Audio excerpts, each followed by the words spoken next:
ہمیں ان کی ضرورت نہیں, ہمارے بزرگ پہلے بات کر گئے اور ادھے اتنے بھی قاضی ایاز گل کر گئے. ہن جدوں گرفتار ہویا ادوں سزائے موت ہوئی.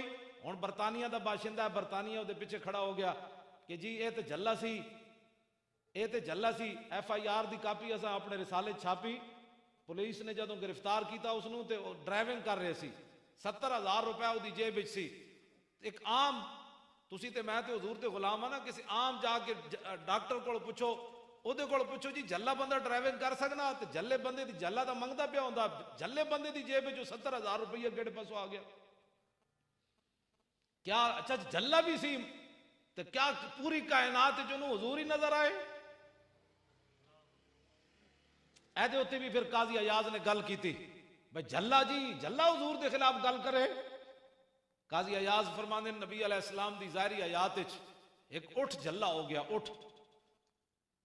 صحابی نے انہوں دروازہ بند کر دیتا, اندروں باغ بند کر کے نہ باہروں دروازہ بند کر دیتا. میرے آقا و مولا حضرت عبداللہ بن جعفر نہ تشریف لے گئے باغ دی طرف, تے باغ دا دروازہ بند. حضور نے فرمایا اوئے کیوں دروازہ بند کیتے؟ عرض کی تھی جی اٹھ جھلا ہو گیا, جیڑا بھی جاندا ہے تے شدہ اللہ شدہ علیہ الجمل, اٹھ جیڑا انہوں کھان واسطے دوڑدا ہے انہوں کٹدا ہے, اس واسطے اسی انہوں اندر بند کر دیتا ہے, جھلا ہو گیا. میرے آقا نے فرمایا دروازہ کھول دیو,